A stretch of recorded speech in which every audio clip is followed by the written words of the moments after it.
Hi guys, and welcome back to a very highly anticipated video for me to make. I know the majority of you don't give a fuck. It's the review of Next Gen by Bring Me the Horizon, an album that's had so many delays, but that kind of works to its strength with hype.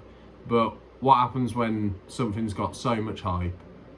It's very easy to not live up to it. So I just want to give my brief thoughts of the album, as it's not been out that long.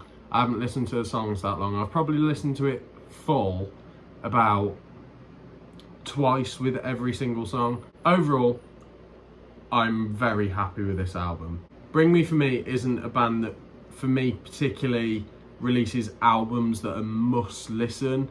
They've got great songs, but their albums aren't all 10s. But they are extremely fucking talented, well worth the hype they get. So I'm interested to give you my thoughts. So let's start off with Dream Seeker, which is a less than 20-second interlude. I hate interludes at the best of times, so this for me just filler to bloat the album's runtime.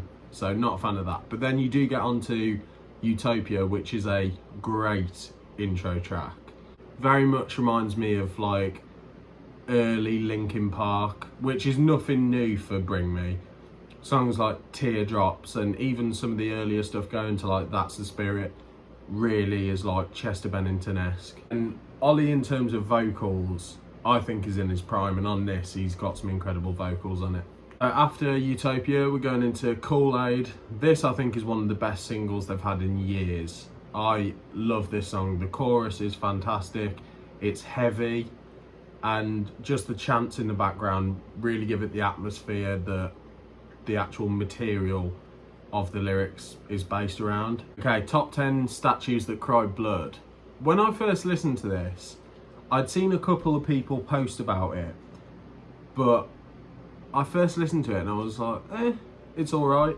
I've listened to it a couple of times since and I still think it is alright. It's just a typical Bring Me song. It's very much going back to like their emo roots. Very melodic, but it's melodic but not catchy enough. Whereas when you have got songs like Kool-Aid, like Lost, like Strangers that are melodic, but they're like it gets stuck in your head. This one for me didn't really have that, but if it came on, would I skip it? Probably not. Okay, Limousine featuring Aurora. I have no idea who Aurora is, but she's actually sick on this track. And I know this was the one that a lot of people thought Billie Eilish was going to be on, with Ollie commenting on her Instagram saying Limousine. You can definitely see how Billie Eilish could have fitted into this track with Aurora's feature. Very soft vocals, quite atmospheric voice. It's extremely similar to Deftones, which I am completely not the first person to say. I have seen that all over TikTok, with people saying, is this the right band? With the songs on this album that are so good, the biggest compliment I can give them is they could be singles, whereas a lot of albums don't have that star power with the album song that you're like, this could have a music video. Okay, so Dark Side. This for me is one of Bring Me's most underrated songs they've ever done. I've loved this from the first time I listened to it. Review is on my channel, so go and check it out. But I see a lot of people chatting shit about this song, but I love it. I think it's so catchy. It's one of the deepest ones on the album. Like, the actual source material is really deep. Like that line, can you talk me off the edge again? Damn. Okay, Bullet with My Name On. Strong title. Strong fucking title. It was very glitchy at the start. Now I know with the whole Next Gen, it's like a game, it's a system, and a lot of the songs on this album do join up, so they are produced in a way that means they match together perfectly and it's like a seamless transition, and that's fine. But for me, the glitch at the start was just a bit too much on this one. But I've got to admit, it's extremely catchy. Okay, and whatever it is, Pussy, this is just another interlude that's stretched out to like 3 minutes, and to me it's just pretentious, and I don't know what a lot of these names are. I'm just shortening them down because they're spelt so fucking weirdly. But yeah, that one, I would never listen to that again unless it came on by accident. Okay, NA. Now my girlfriend is in the room as I'm recording this, and she's sick of this fucking song because I do technically feature on it. The vocals for Birmingham, Sheffield, and I'm going to assume London were used on this track. And we're where he says, "Hello Ollie, you're a fucking knobhead."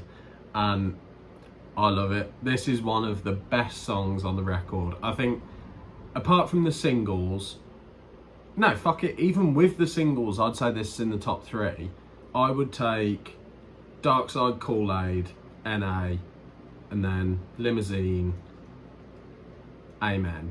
Those are my top 5 on the album. And the beginning of this, and I'm so fucking happy that everyone's pointing this out, sounds exactly the same as Kill Somebody by Youngblood. I love that that's recognised, because to me that's always seemed like one that the fans love it, but people might not necessarily know. But there are rumours that it's sampled Youngblood, but it's Kill Somebody's very acoustic, so I don't think it is a sample.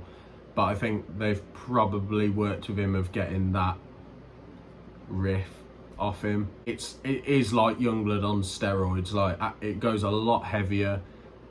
The live audience vocals add so much to it, and there's a lot of background chants, like with Kool-Aid, Amen, and even Lost with like the pop rock side. But yeah, the fact that we're on it as well, elite level banger. Okay, so Lost for me was what I thought was going to be the first single on the album, with Strangers and Die For You being out for so long. Lost, it's timeless for me. I really enjoy it whenever I listen to it. Great breakdown, catchy, it's accessible as well, so people who aren't into heavy music can listen to it. It's so enjoyable. I love it. I don't give a fuck if people chat shit about it. Strangers, I think, is one of those that it grows on you. It's so melodic. It's a little bit heavy, but mostly you remember it for the chorus. It's good. It's solid. That's all I can really say about it. Okay, RIP, or RIP, whatever they want me to call it. I can't give too much detail about this song because I've listened to it twice. Didn't like it either time. Way too glitchy. So overproduced. I just really wasn't a fan. It just gives me that same sort of vibe as Kingslayer with Baby Metal, which it just feels too gimmicky, and I know this album's got an extremely gimmicky look, but to me it just didn't hit the same. Amen.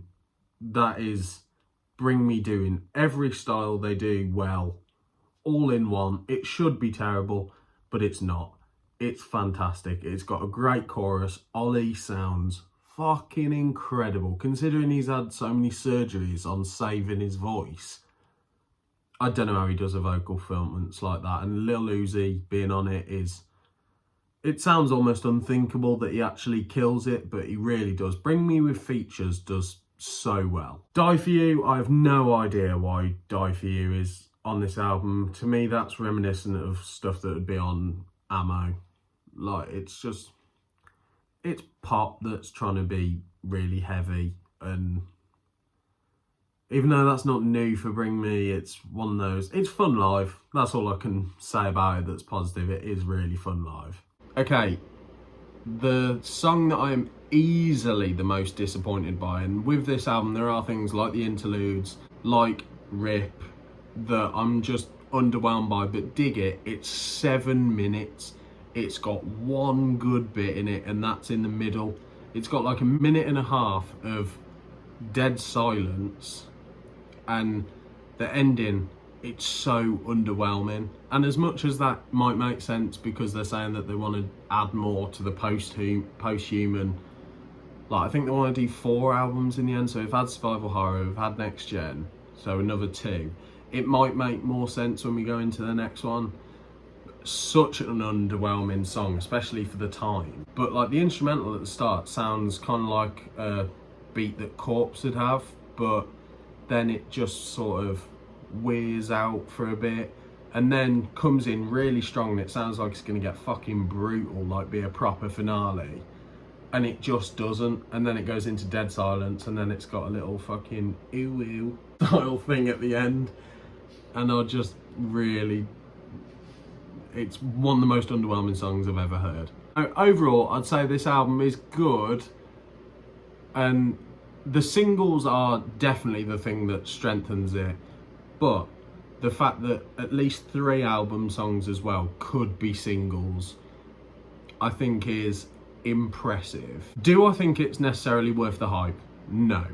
I think the fact it's been delayed so much is probably gonna weaken it, but the fact that Bring Me has got such a dedicated fan base, they're legends, they've been going for 20 years. They're some of the best performers I've ever seen. Their music means so much to so many people that I think they can't disappoint the fans at this point. This album is definitely going to be well received. People seem to be enjoying it, but I think if everyone was really honest, I'd say this album's got quite a lot of filler, but it has got a lot of killer in it, so I'm going to give it a 7 out of 10. It's firmly above average, not Bring Me's worst record at all. It's got some of the best songs I've ever done. Bring Me's in their prime, so we're definitely going to see more from them. Would say it slightly underwhelmed me, but yeah, Bring Me the Horizon, they're definitely nowhere near over. They've got a lot to give. It'll be interesting to see going into the next project what it's fully like not having Jordan in the band, because obviously they were far into this album before Jordan left, so it'll be interesting to see how they get on without him. But yeah, good luck to Bring Me. Can't wait to see him on tour again, and make sure you go and listen to this album. You might like it even more than me, and I enjoy it. Don't forget to like, subscribe, comment down below what you thought of the video, and I'll see you very soon in a bit.